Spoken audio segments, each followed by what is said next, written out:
All right. Thanks for tuning in. You're listening to Gnostic Studies.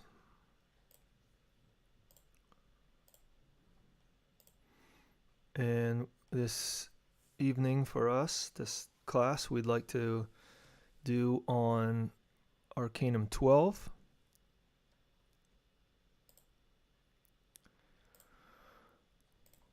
But as usual, before we jump into Arcanum, the current class that we're going to study, we like to do a review of the previous class.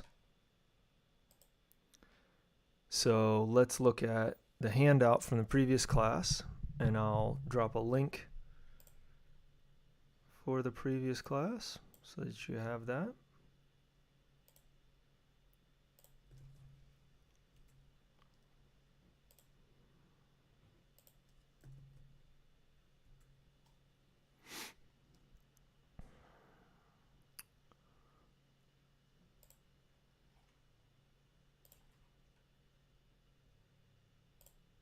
So let's look at this handout here. This is the handout that's available at the bottom of that page we just linked in the chat.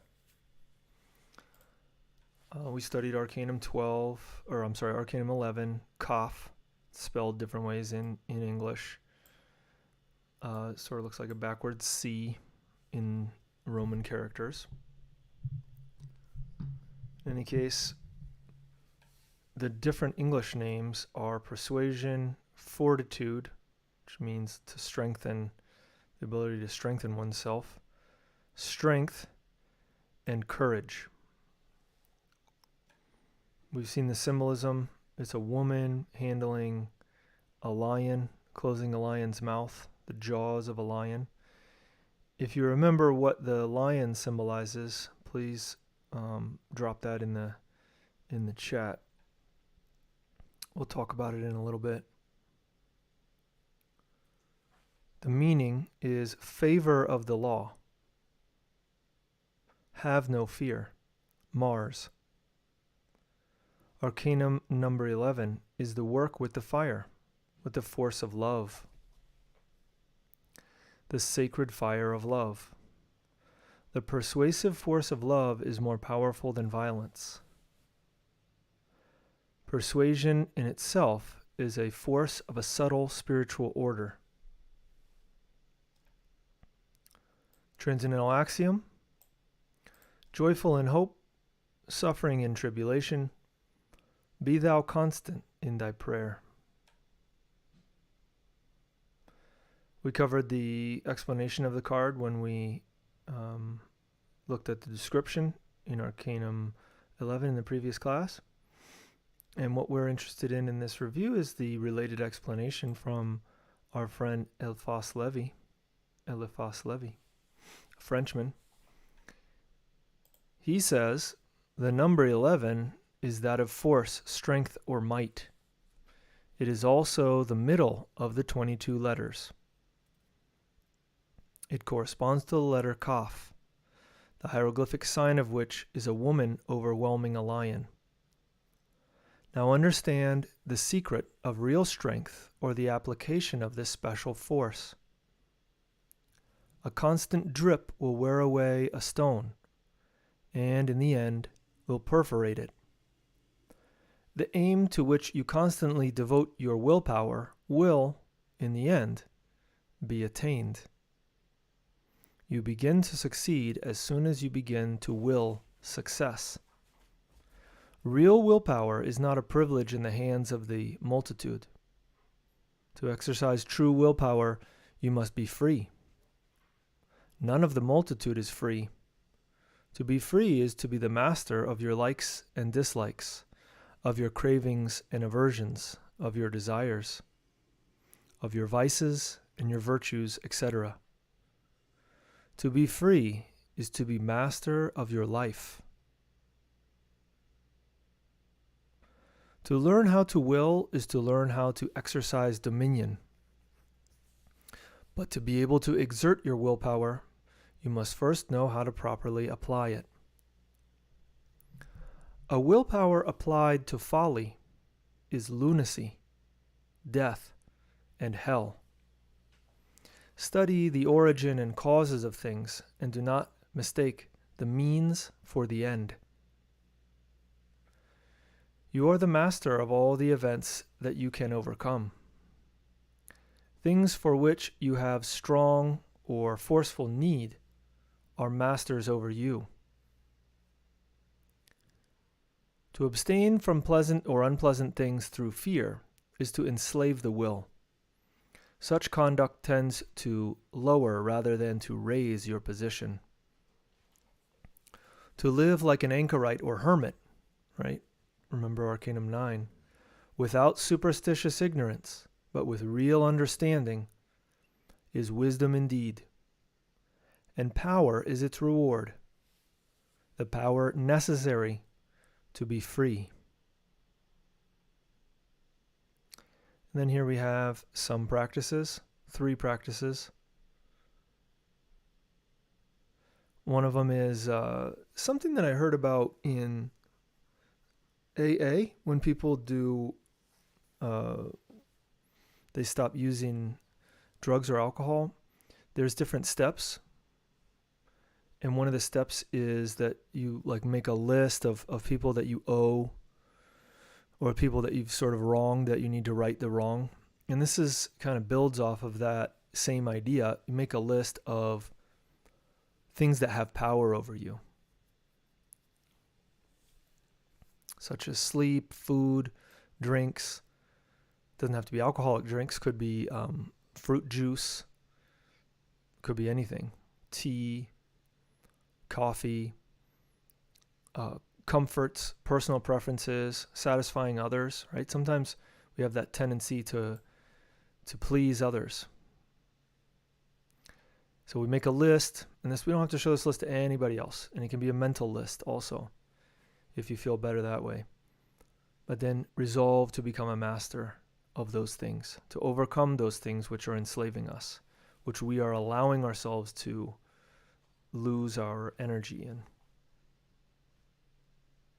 It doesn't mean we need to be mean to people or anything like that.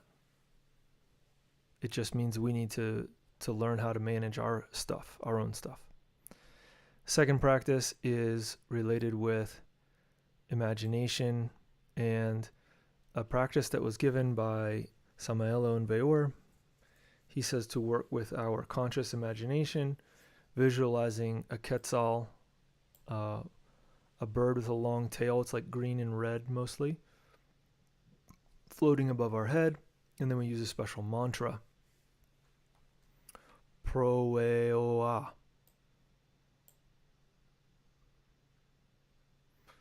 to connect. The third practice, to work with the transmutation of the creative energy, and during that practice to pronounce the mantra Jaori. And as always, at the end of the handout, we have a number of cards so that we can see the different shapes and interpretations that people have for this arcana and its mysteries. All right, well, we'll put that down for the moment, and we'll switch and see if you guys have any questions or comments. Greetings. People are sending greetings. Happy to have you guys here. And we'll jump into today's class, Arcanum 12. As always, if you have any questions or comments, please feel free to leave them in the comments area. We're monitoring that.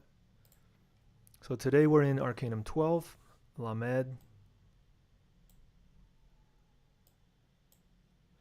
Its numeric significance is 30. Kabbalistic significance is 12. These are some symbols, including an Egyptian hieroglyphic that corresponds to it.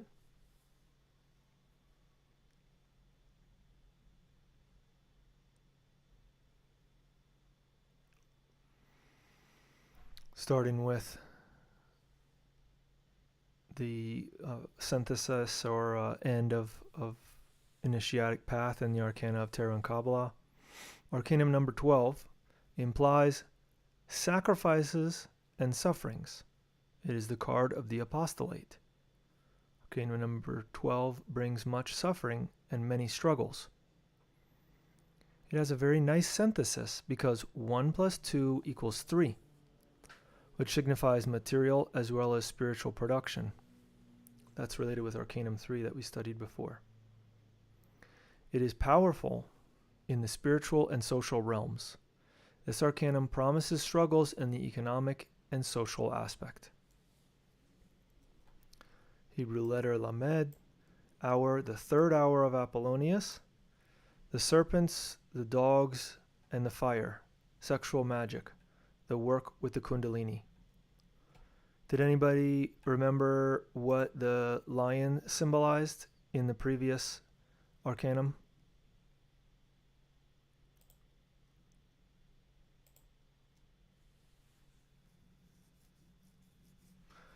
So what we discussed in that class was that it corresponds to fire, and so which is a yang element, and we've got the woman, the yin element in Arcanum 11, and so it's talking about learning how to dominate the fire, right? So the third hour of Apollonius, the serpents, the dogs, and the fire, sexual magic, the work with the Kundalini. Transcendental axiom: although the sun tires you by day and the moon saddens you by night, do not let your feet slide, nor sleep when you are on guard.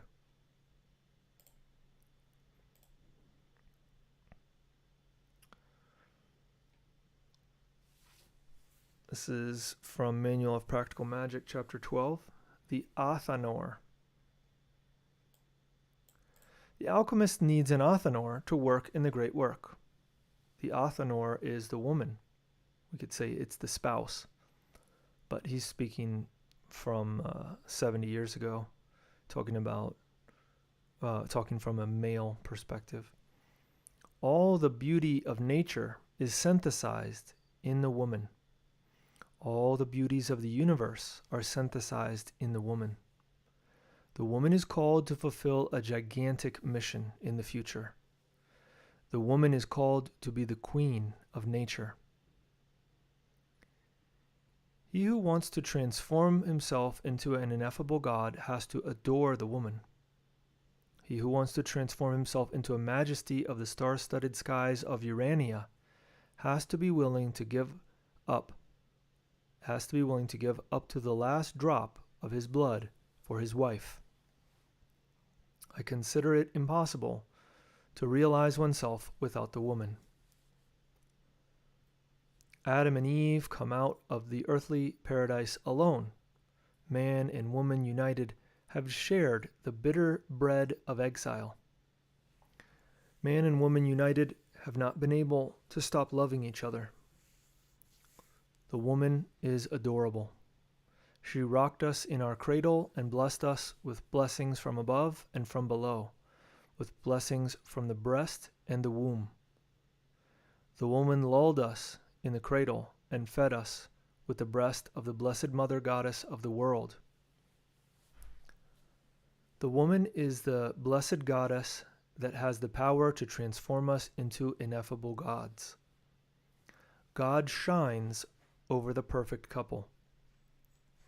The Azoth of alchemy is the sacred fire of the Kundalini. The Azoth is only achieved by working intensely with the mercury of the secret philosophy. It is impossible to be an alchemist if one does not work with the philosopher's stone.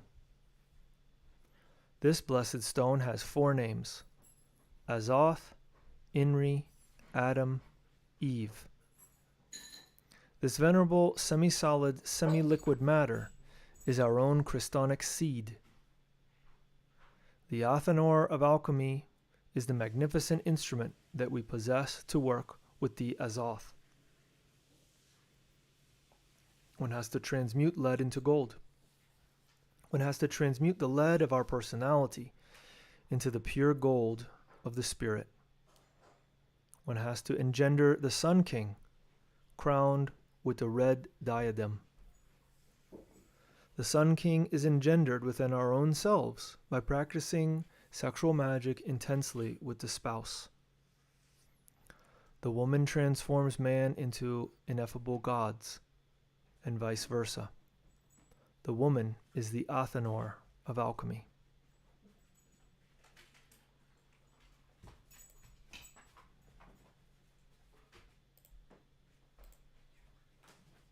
All right, we'll keep moving on to the next one. This is Esoteric Course of Kabbalah by the same author, Samael and Veor. Chapter 12. We must now study the 12th Arcanum of the Tarot. Chinese tradition mentions the 10 stems, Shikan, and the 12 branches. These are the 10 Sephiroth and the 12 faculties of the human being. It is necessary to know that the 7 chakras and the 5 senses are the 12 faculties. The universe emerged from the Chinese Hoel Tun. This is the primordial chaos. The 10 stems and the 12 branches emerged from the chaos. In alchemy, this is the Eint Seminis, the Lapis Philosophorum, which means philosophical stone. All of the Mysterium Magnum is found enclosed within this ultimate matter, or materia prima. The alchemist must extract the potable gold from this universal menstruum in order to achieve the linking of the cross with the triangle. So the cross is made by the legs, and the triangle is made by the arms in the card. Before achieving this linking of the cross, we do not have a real existence. The 4 bodies of sin, the physical, etheric, astral, and mental, are controlled by the I or ego, which is not the divine being of the human. Indeed, the I or ego is the sum of successive I's. For instance, John the drunkard, John the lover, right, Don Juan, John the intellectual, religious John, John the merchant, young John, mature John, elder John, etc. All are a succession of I's or egos, a succession of phantoms that are inevitably condemned to death. The I does not constitute all of what the human being is. John fought in the tavern. John is now a religious man. John became a bandit. To that end, every person is a dance of Johns. So who is the true John? Therefore, if we do not escape from the multiplicity of all those false I's or egos, we cannot be sure that we have a real existence. Present humans have not incarnated their immortal soul, their divine being. From this point of view, we can be assured that the human being does not yet have a real existence. The annihilation of all those false and mistakenly called centers of consciousness is only possible by denying oneself.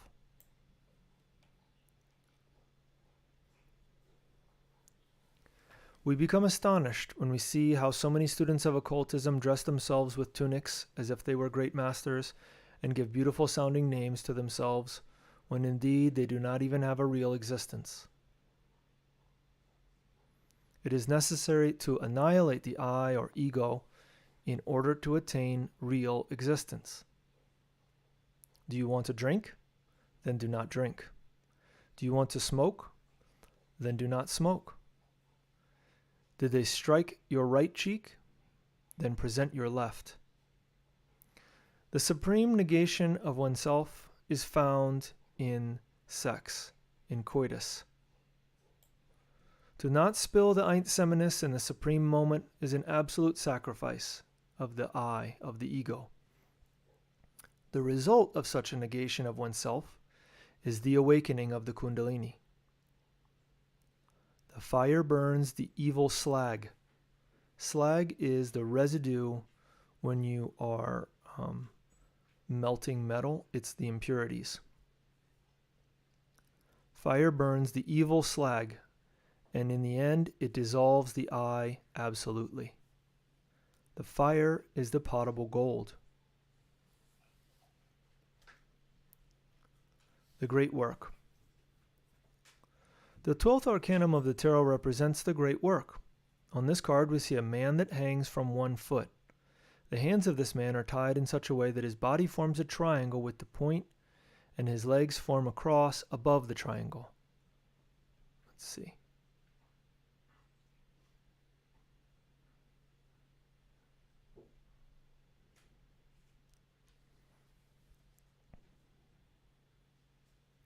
The entire work has as its objective to acquire the soul, that is to say, to accomplish the linking of the cross with the triangle. This is the great work. The 12th card of the tarot is sexual alchemy. The cross man must link the spirit triangle by means of the sexual fire. We could even say the cross human. According to the Chinese, the god Fuji, the Adam Christ, is born at midnight on the 4th day of the 10th month after precisely 12 years. The Virgin Hoase, while walking along the shore of the river, seminal liquor, received the Christ in her womb while placing her foot on the footprint of the great man.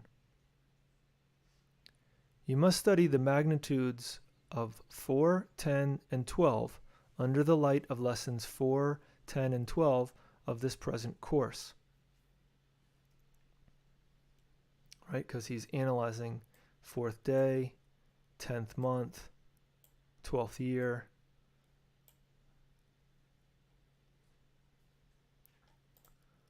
White and black Tantrism. There exist two kinds of Tantrism in the Orient. Positive Tantrism, the spilling of the Ain't Seminis, is not taught. In negative Tantrism, the spilling of the Ain't Seminis is practiced. There is also a gray Tantrism in which the question of orgasm doesn't have any importance. This is very dangerous because it can easily mislead the students towards the negative Tantra, black Tantrism. The positive sex yoga is practiced without spilling the seminal liquor, without the spasm. There exists a tantric sadhana for the connection of the membrum virile and the genitalia murialis. This connection is performed after an interchange or exchange of caresses between man and woman. The couple remains quiet, with their mind blank, so that the eye does not intervene. See how he's giving more and more techniques. Each lesson he gives more application. This is how they reach ecstasy during the tantric sadhana. The entire work is realized by the tantric yogis under the guidance of a guru. The only serious thing that exists in India is white tantra. It forbids the spilling of the Aints Seminis. Just checking to see if you guys have any questions or comments. Doesn't look like there's any right now.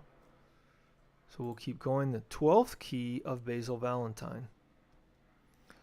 Arcanum 12, the Apostolate, is profoundly studied within the 12th key of Basil Valentine. It is most important to comprehend it, as the lion transforms the serpent into its own flesh when he devours it. Likewise, the Philosopher's Stone or powder of projection, red lion or living fire, has the power to transform or transmute all imperfect metals into their own igneous substance. So let's see if we can find a picture of this. I don't know if it's on this page. It doesn't look like it. All right, so here's what we're going to do.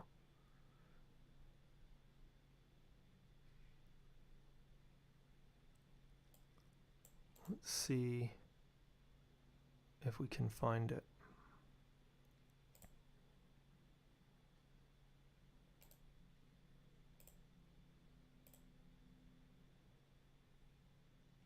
So the lion is eating the serpent.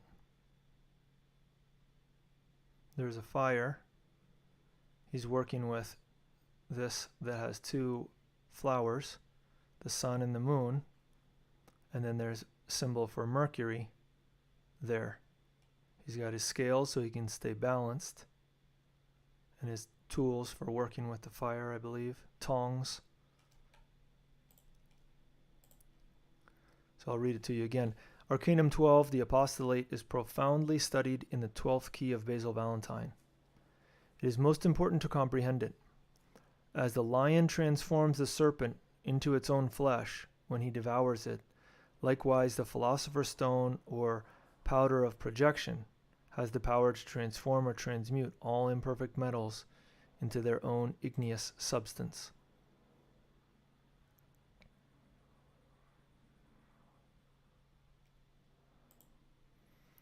The vile metals are the false values that constitute the I or ego.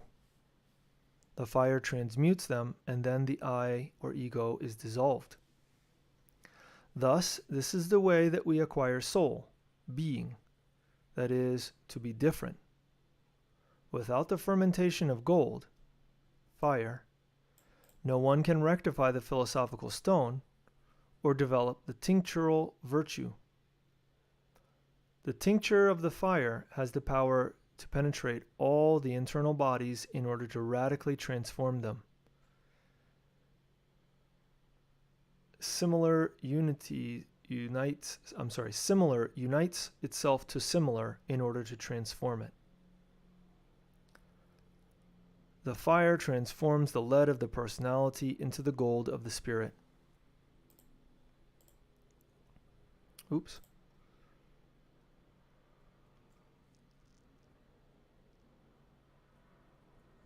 The synthesis of the great work is represented by the three serpents, symbolizing mercury, sulfur, and salt. The phoenix bird rises from within its own ashes. The alchemists must work for 12 hours in order to attain the fermentation of gold. Behold here the Arcanum 12 of the Kabbalah. Whosoever possesses the fermented gold may have the bliss of really being.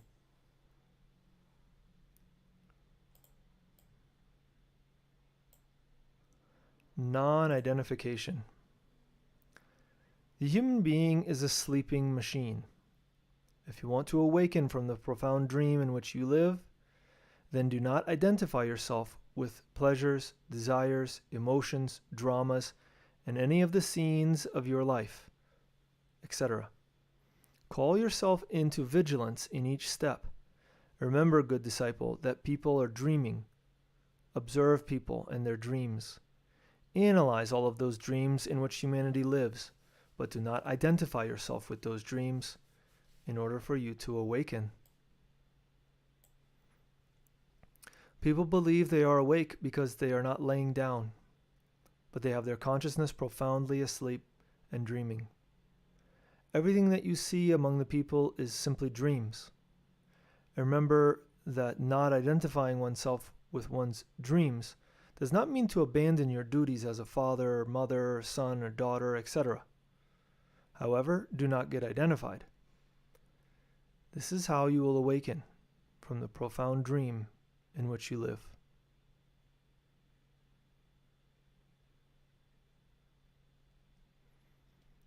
So that was the second reading. We'll now move into the third one, which is from the same book, actually, that we read just a short excerpt from at the beginning, which is Initiatic Path in the Arcana of Tarot and Kabbalah. So first it gives that description of the card, the Apostolate. In the waters of life is the Pentacle of Solomon, a variant on the Star of 6 points. The 3 upper points represent the 3 traitors of Hiram Abiff, the internal Christ, Judas, Pilate, and Caiaphas, desire, mind, and ill will. In the middle are 2 columns with 9 rungs each. This is the 9th sphere, sex. We should remember that there are 9 heavens in the white column and 9 infernal regions, the black column. We have to descend a rung in order to ascend one. Between the 2 columns, there is a man hanging by 1 foot. His hands are tied together. With his feet, he forms a cross. And with his arms, the inverted triangle. This figure represents that sex dominates reason. It is necessary to invert the symbol, to transform it. Let's see if we have any more pictures of it. It's a symbol of, it's an alchemical symbol. It's like, sort of like Venus, the symbol of Venus, which is a circle with a cross, but this is a triangle with a cross. And the triangle is pointed down, meaning that we're sort of aimed downwards. When we flip it over, because the cross symbolizes sex, the intersection, the crossing of the yin and the yang, of the male and female, right? If it's above us, then it means that it's dominating the triangle. But if we invert it, then the triangle will dominate sex, which is what we want. We need to be able to use our reasoning to dominate the power of nature that exists in our creative glands. Esoteric significance of Arcanum 12. Arcanum number 12 represents the 12 zodiacal signs, the 12 apostles, the 12 tribes of Israel, the 12 hours of cooking of the alchemist, the 12 faculties, the hydrogen C12. Right? That's fourth way, Gurdjieff stuff. We'll talk a little bit about it. Arcanum 12 of the tarot is the Apostolate. The figure of a man hanging forms a triangle with the apex facing downwards, and his feet form a cross above the triangle. All of the work has as its objective the acquisition of soul, that is, to achieve the linking of the cross triangle, of the cross with the triangle. This is the great work.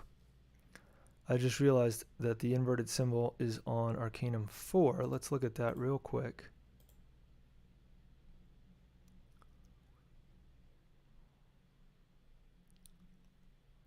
Here he's got the cross and the triangle.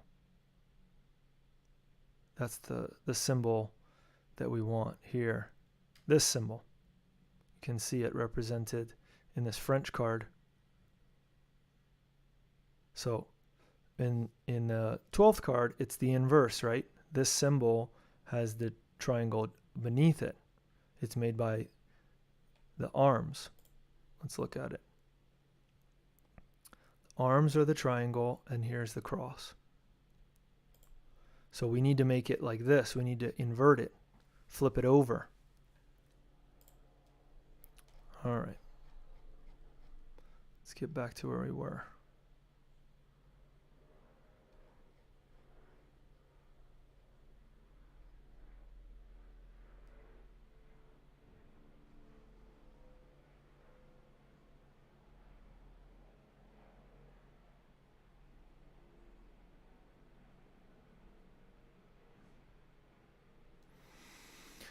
The 12th card of the tarot is sexual alchemy.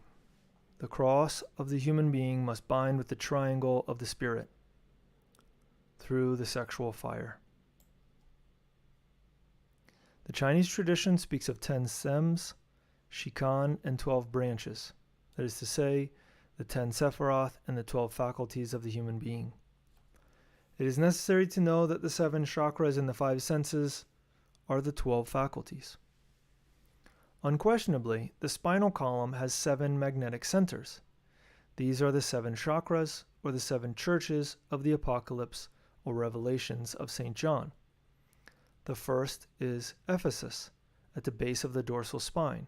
It has 4 petals. The second is Smyrna, at the level of the prostate or uterus, and it has 6 petals. The third is Pergamos, at the level of solar plexus, has 10 petals. The fourth is Thyatira, it's at the level of the heart, and it has 12 petals. The fifth is Sardis, the level of the creative larynx, and it has 16 petals. The sixth is Philadelphia, between the 2 eyebrows, has 2 petals, third eye point. The seventh is Laodicea, it's in the pineal gland, the crown of the head, or top of the head we could say, and it has 1,000 petals. These are the 7 chakras, and with these, plus the 5 senses, one becomes an investigator of the superior worlds. These are the 12 faculties of each human creature. The universe came from the Chinese Huel Tum, chaos. The 10 stems and the 12 branches also come from chaos, which in alchemy is the Eins Seminis, in which is contained the Eins Virtutis, the materia prima of the great work, which is the entity of the seed, according to Paracelsus. This entity becomes the philosophical stone, or lapis philosophorum, so sought by medieval alchemists. The whole Mysterium Magnum is found enclosed in that Summa Materia. These are Latin terms for the Arcanum AZF. The alchemist must extract from within this menstruum universalis, or universal menstruum, chaos, all the potable gold or sacred fire. Let me read that to you again.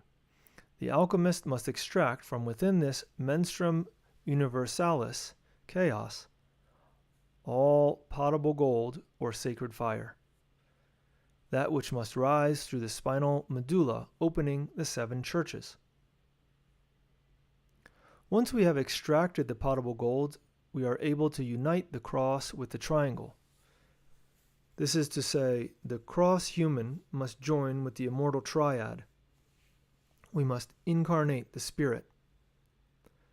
It is only in this way that we can become real human beings. Before achieving this, we are only intellectual animals. The great work, or magnum opus, is represented by Arcanum 12 of the Tarot. Magnum opus is used in a strictly esoteric way. The arms of the figure form the triangle, his feet the cross.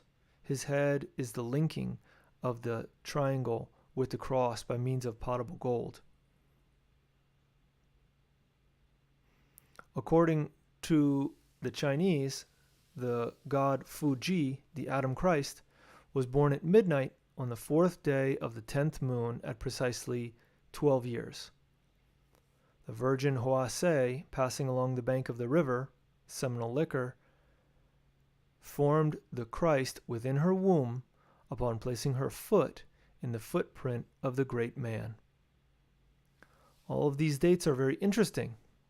Day 4 is the 4 elements. In the 10 is the secret of the Lingam Yoni. It represents the 10 Sephiroth, and the circle with the line dividing it in half, the mystery of sex. The 12 is the 12 faculties needed in order to incarnate the Christ in the heart. Arcanum 12 is profoundly studied in the 12th key of Basil Valentine. In the 12 keys of Basil Valentine. Just as the lion transforms the serpent into its own flesh when it devours it, so too the power of Devi Kundalini, the sacred fire transmuted, eliminates its defects, its errors. What is important in the Magna Obra, what is important is the Magna Obra, the key. You already know that it is the Maithuna. White Tantra. The alchemist must work for 12 hours to obtain the fermentation of the gold. Here is Arcanum 12. Whoever possesses fermented gold can have the joy of really being.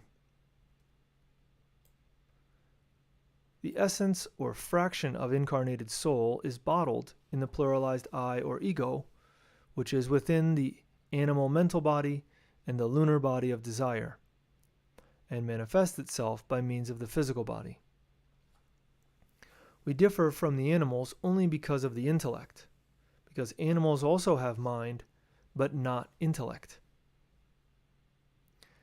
The authentic man, the authentic human being, needs to eliminate the ego and create the solar bodies with the transmutation of the hydrogen C12, HC12, related with 12 laws. The fabrication of the solar bodies has an intimate relationship with music and its 7 notes.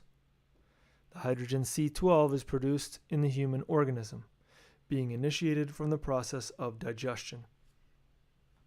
So here he gives how the hydrogen C12 is created.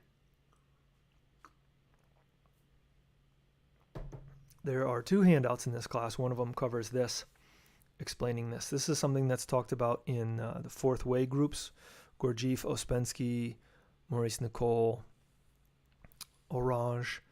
A number of esoteric teachers discuss this concept, and it's important to understand it. It really helps us. So the idea is that there's 7 notes, right? Those 7 notes we call do, re, mi, fa, sol, la, si, or sometimes a ti, depending on what language we've represented here as it is in the original texts, but other people say T, the hydrogen T12. In any case, the idea is you start at 1 octave or 1 note, and then you move to a higher note, higher note, higher note, and eventually you can pass, after you get through 7, you can pass to another octave, which is the same note but higher or lower, depending on which direction you're going. So it begins with do. Food enters into the mouth. Then we chew the food, right? And then we swallow it. It passes through the throat. Re. Mi, when it reaches the level of the lungs, passing through the esophagus. And then eventually fa, when it reaches the stomach, the spleen and the liver. That's when it's beginning that internal digestion, although some say that digestion begins with the chewing in the mouth. We're talking about where more things are being added, stomach acid and other enzymes with fa. With sol, when it reaches the solar plexus, right? And the solar plexus is above the navel, we could say, but also around the navel. And behind that is where we have our intestines, large and small intestine. So the intestines are what's extracting the pure from the impure, as they say in Eastern medicine. It's where we're extracting what's useful and getting ready to throw away what's not useful and converting it into pee and poop. Then it reaches the level of the colon and the pancreas. So, right, either we're going to poop it or the good stuff passes into the pancreas to use it for something.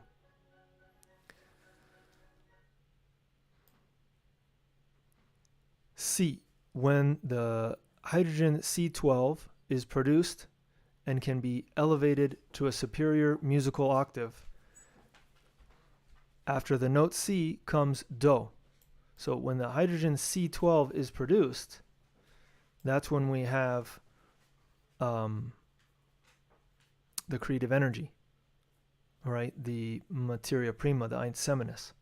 That's the same thing. So once it's produced, then it can be elevated to a superior musical octave.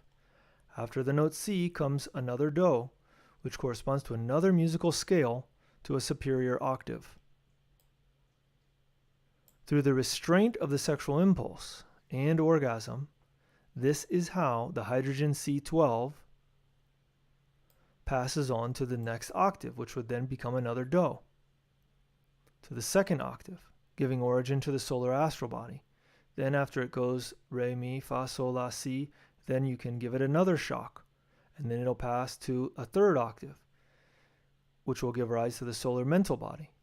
And then we go do, re, mi, fa, sol, la, si, and then a fourth octave to give rise to the body of conscious willpower.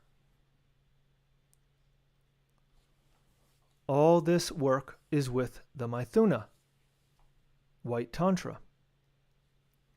Once in possession of these four vehicles, the solar astral, solar mental, and solar causal, or body of conscious willpower, as well as obviously our physical body, our divine being will enter through the pineal gland, or pineal gland, and we will then attain the second birth and become true human beings. While we still have the lunar animal bodies, we are intellectual animals and are only a cocoon which can be transformed into a celestial butterfly. This is attained with super efforts.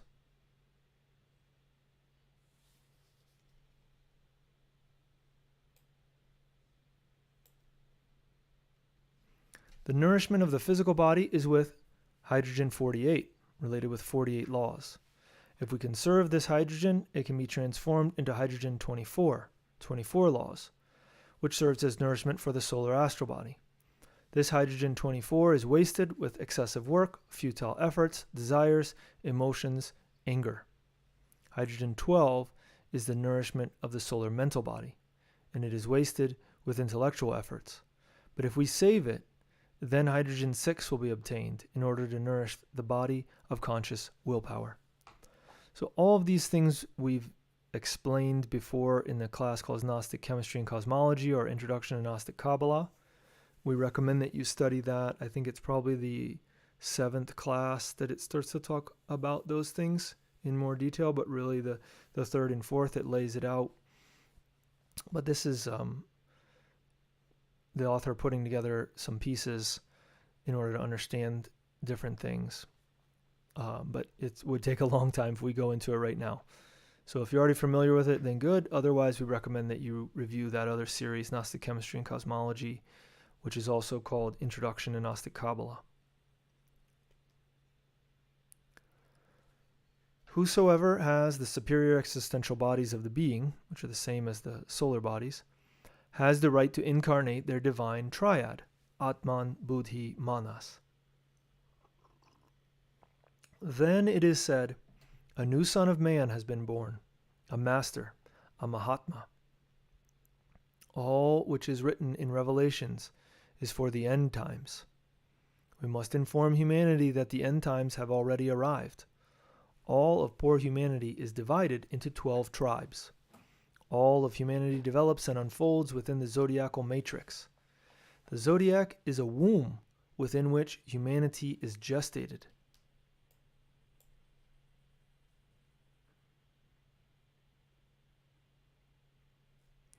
The 12 tribes can only receive the sign of God on their foreheads by practicing the Arcanum AZF. And I heard a number of them which were sealed. Revelation 7:4. And the tribe of Judah were sealed 12,000. Of the tribe of Reuben were sealed 12,000. Right? In the next chapter 7, verses 5 through 8, probably goes through all of the tribes, saying that there were 12,000. Each one of the 12 zodiacal tribes, of each one of the 12 zodiacal tribes, there are only 12,000 sealed. We have here Arcanum 12 of the tarot. We have here the linking of the cross with the triangle.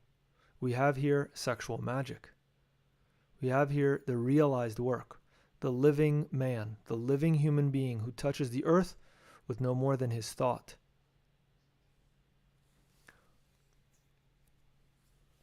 Meaning, right, we're not attached to the earth. We're not bound to the earth. We're not tied to the earth. The only 12,000 sealed from each of the 12 tribes of Israel will be saved from the great cataclysm This quantity is symbolic. Only those who have achieved the linking of the cross man with the spirit triangle will be saved. We find the following dealing with the New Jerusalem from Revelations 21:12. And had a great wall and high, and had 12 gates, the 12 zodiacal doors in the universe and in the human being. And at the gates 12 angels, zodiacal angels, and names written thereon, which are the names of the 12 tribes of the children of Israel, the 12 types of humanity in accordance with the influence of the 12 zodiacal signs. As above, so below. Human being has 12 faculties governed by the 12 atomic angels. 12 zodiacal signs exist in starry space and in the human being.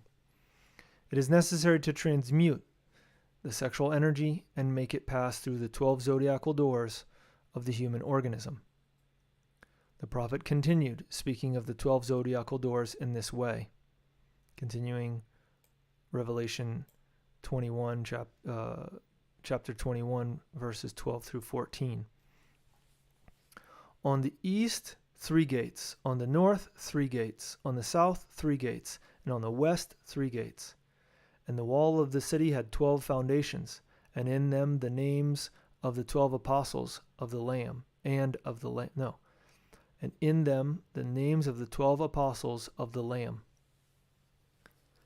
The 12 zodiacal signs and the 12 energetic spheres that mutually penetrate and interpenetrate without confusion. Solar humanity is totally realized within the 12 regions. Arcanum 12 is the foundation of the celestial Jerusalem. The 12th Arcanum is the symbol of sexual alchemy.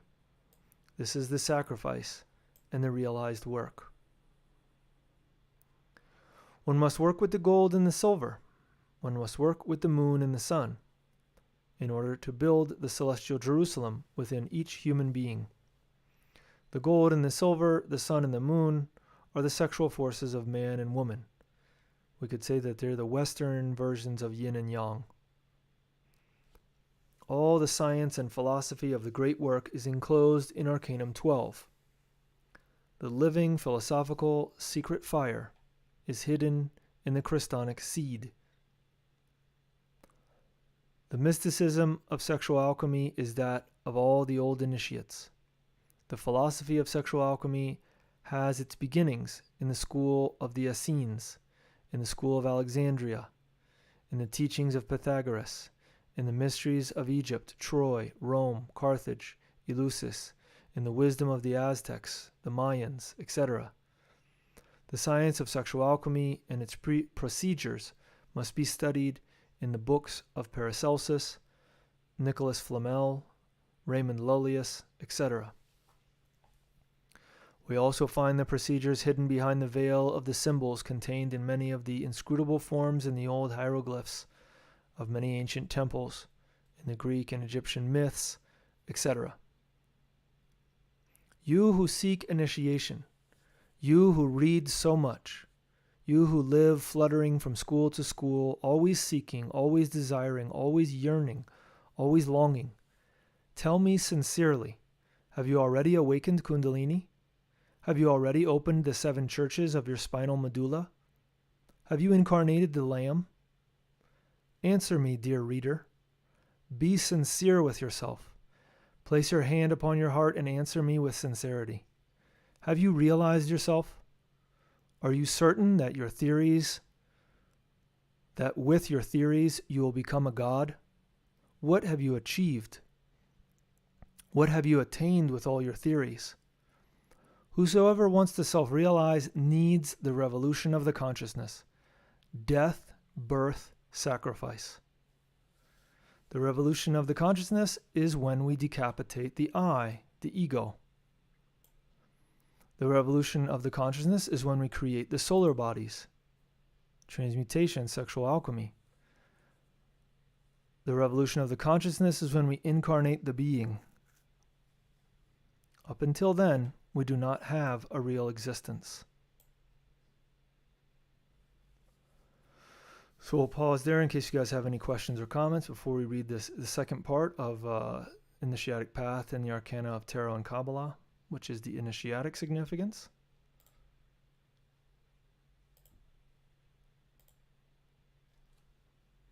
And I'll take the opportunity to sip some water.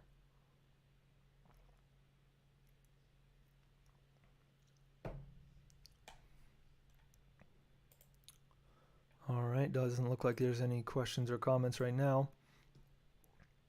So we'll jump back into it. Initiatic significance of Arcanum 12. Arcanum number 12 implies sacrifice. It is the card of the Apostolate, suffering. This number is nonetheless a very complete number. It is the famous dodecahedron, upon which are sustained all of the universal creations of the solar system, which has 12 fundamentals, 12 planets. Esoteric science teaches that there exist 7 principal planets: the Moon, Mercury, Venus, Sun, Mars, Jupiter, Saturn. With Uranus, Neptune, and Pluto, it would be 10 planets. But the esoteric science maintains that there are 2 planets beyond Pluto, 12 savior planets that have always been spoken of. The Master Jesus had 12 disciples, and the Gnostic text of the Pistis Sophia reference is made to 12 saviors. Arcanum number 12 brings much suffering and many struggles. It has a very agreeable synthesis because 1 + 2 = 3, which means material as well as spiritual production. Let us recall the marvelous linking of the cross with the triangle. In Arcanum number 12, we see a man who hangs suspended by one leg to indicate the fruitful work in the 9th sphere, without which the union of the cross and the triangle could not be attained. The philosophical gold could not be attained without that union. In the age of Pisces, there was a regressive, retarded asceticism, which detested and loathed sex. There still exists in the Caucasus the vestiges of a sect which mortally hate sex. Those who entered that sect had to castrate themselves with a red-hot piece of metal. The women had to have the labia minor of the vulva removed. That was the first phase. In the second phase, the men had to amputate the phallus, and the women had a breast removed in a full religious ceremony. They drank the blood and ate the flesh, and they were then laid on a bed of flowers. This is monstrous, abominable. You can see where the horror of sex leads. This belongs to the sphere of Lilith. Kabbalistic traditions say that Adam had 2 wives: Lilith, the mother of abortions, homosexuality, and the hatred of sex, and Nahema, the inverse of Lilith, who is the mother of malignant beauty, of passion, adultery, lust, all that which is an abuse of sex. The Caucasian sect is of Lilith. It abhors the third logos, the Holy Spirit. You can see how the hatred of sex rejects the philosophical stone. This is absurd, yet nonetheless, they believe that they are right. The authorities intervened in the matter of another sect where each year a man was crucified to death in memory of the great master. This type of barbarism is of the era of Pisces. In the era of Aquarius, which is governed by Uranus, that is the ruling planet of the sexual glands, we have to learn to use sex. The sexual yearning must be intelligently combined with mystical enthusiasm. And the outcome of this wise mixture is the revolutionary erotic intelligence of the age of Aquarius.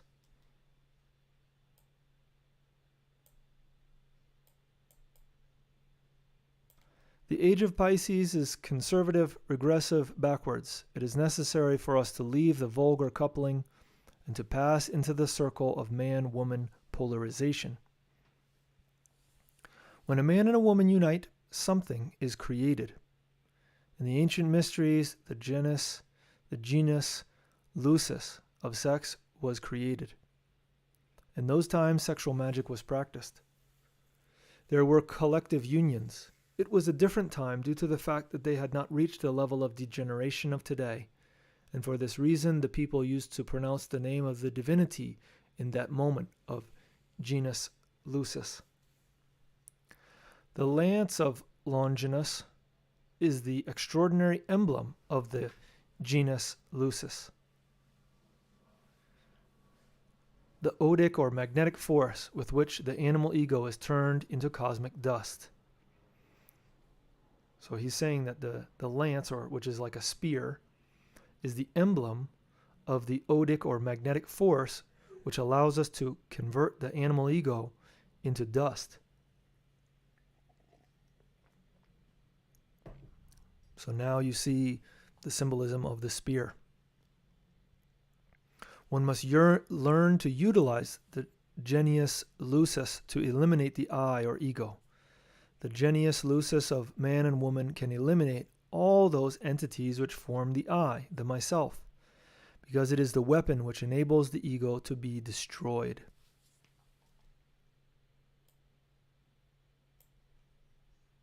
Krishnamurti has taught humanity to dissolve the ego, but the teaching is incipient because he believes that only on the basis of comprehension is it, the anger, jealousy, etc., eliminated. But that is not possible, since a power capable of eliminating the ego is needed, and this is the serpentine fire, Devi Kundalini, which has the power to eliminate all of our psychological defects. Comprehension and elimination must be worthwhile. So he's saying we can't just have comprehension, we need comprehension and elimination. Devi Kundalini can take up the lance, the spear, and she does so during the Sahaja Maithuna.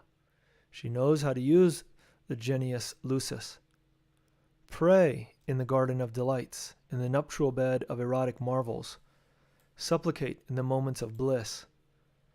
In the unforgettable moment of coitus, beg your divine and adorable mother, Devi Kundalini, in those moments of tenderness and kissing, to gloriously wield the magic lance, in order to eliminate that defect which we have comprehended in all the departments of the mind.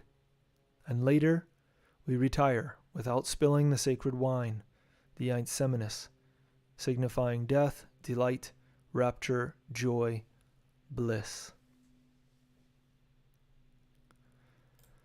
This question of death is something transcendental. We're talking about the psychological death. It is realized in degrees. When one attains an absolute death in the mind, the transformation of the initiates is astounding. Such death entails a radical death. This can be done in no other way than in the region of Mercury, and the element which can assist us is that genius lucis of man and woman. It is Isis, Cybele, Insoberta, or Kundalini Shakti, who is able to lead us to that profound intellectual transformation. Death is realized in the spheres of the different planets. The angels work in the astral world and are governed by the moon. The archangels develop under the regency of Mercury, and their work is realized in the world of the mind.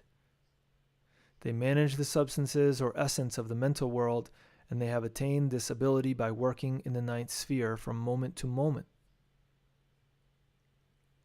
In Venus, another work must be done. This corresponds to the causal world, the kingdom of the principalities. The virtues correspond to the intuitional buddhi, who are from the sphere of the sun. The potentates of Mars correspond to Atman, and then comes Jupiter with the dominions.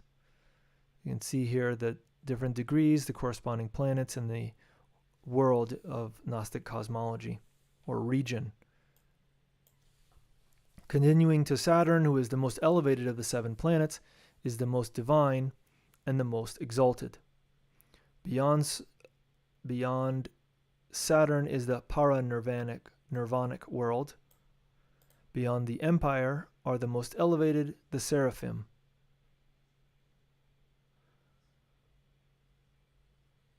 The whole of the solar system is within ourselves. this is the initiatic degree. These are the corresponding planets. So once we dominate, as this shows here, there's 9 here and 9 here, because we have to descend in order to dominate the inferior region, the infernal region, so that we can attain the heaven. We have to dominate the hell in order to obtain the heaven. Specific work must be done in each of these planets. How could we have the willpower at the service of the Father if we have not worked in the sphere of Venus? We have to liberate ourselves from the planet Earth and attain the second birth. Then we liberate ourselves from the moon, and this is the work related with the moon. In Venus, one is liberated from ill will, and this is something grandiose. First, one must liberate oneself from the solar system, the deuterocosmos, and later from the galaxy, the macrocosmos. By means of transcendental works, we enter into the protocosmos. Despite the fact that it is within the absolute, we have to liberate ourselves from the protocosmos. The path is sexual. There is no other path. The age of Aquarius is the sign of knowing. Everything is revolutionary. Uranus is the lord of the sexual glands. Uranus is fire and water. Any school which does not teach the Sahaja Maithuna is not Aquarian. Aquarius does not reject sex. It investigates it. A mutant is a human being in the broadest sense of the term. There are no longer taboos in the Aquarian era. The psychology of the Aquarian era, with its 5 famous M's, the Pankatattva ritual, is revolutionary. So he talks about that in another book called The Mystery of the Golden Blossom. The Pankatattva ritual refers to the 5 M's. And he gives a little explanation here. With respect to the organic subject, ether is encountered being closely related with woman or with sexuality, Maithuna. Air with wine. And he mentions that wine means grape juice, not fermented grapes. Fire to meat, water to fish, and earth to cereals or grains. Thus, by intelligent enjoyment of the 5 M's, sexuality, wine, specifically grape juice, meat, fish, and cereals or grains, we invoke the power of Shakti, of the elements, bringing it to the present within ourselves, here and now. Whosoever hates sex is as absurd as he who abuses it. He who is a drunkard is as ridiculous as he who will not have a drink. One must travel the middle way and not fall into extremes.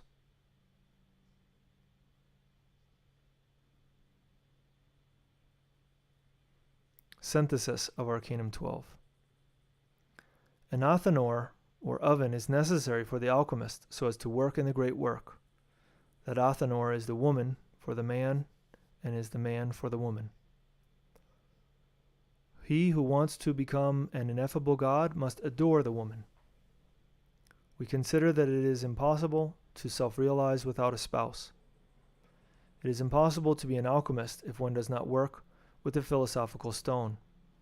That blessed stone has 4 names: Azoth, Inri, Adam, Eve. The Sun King is engendered within ourselves by practicing sexual magic intensely with the spouse. This changes us into ineffable gods. And as you can see, what he's discussing is converting ourselves from a human being or intellectual animal into a human being, and then into an angel, archangel, principality, virtue, power, dominion, throne, cherubim, seraphim. This is the initiatic path that the system of Gnosis that we're studying explains to us, and is going to be related with the descent and the ascent. Just as we mentioned in the first Arcanum, when we studied Arcanum 1, that the reason that the magician is standing with the right hand pointing down and the left hand up is because it's saying we need to descend rightly. We need to go down in the right way with the right hand so that then we can ascend. And the way that we do that is by working with the ninth sphere, which as we know is Yesod, right? Which governs the sexual center. We need to descend in order to ascend. Descend to ascend. Descend to ascend. And we'll continue to study this theme because this is what allows us to dominate the corresponding planet in its infernal and superior, its inferior and superior aspects. And then once we have accomplished that, which obviously is going to require a lot of self-control, self-mastery, we could say, then we can move on to the next degree, and so on and so forth. This is part of the path that is in no way required, but that is something we can choose to do if we choose to use our free will in this way. So that being said, we want to open it up for questions or comments. That's the end of the material that we want to present to you. And yeah, so please, if you have any questions or comments, feel free to drop them into the comment area. Otherwise, we want to invite you to Arcanum 13 next week. We'll study that. And I don't think we're going to be able to do a meditation on September 2nd. Unfortunately, we had tried to schedule that, but it's not looking like that's going to be possible due to scheduling conflict. So the next thing that we'll be able to do is the class next week for Arcanum 13.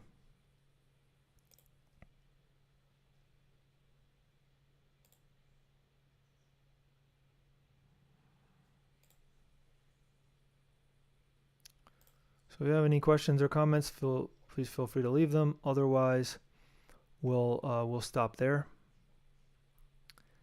And so we want to thank you for your attention, and we want to wish you the best in your esoteric work.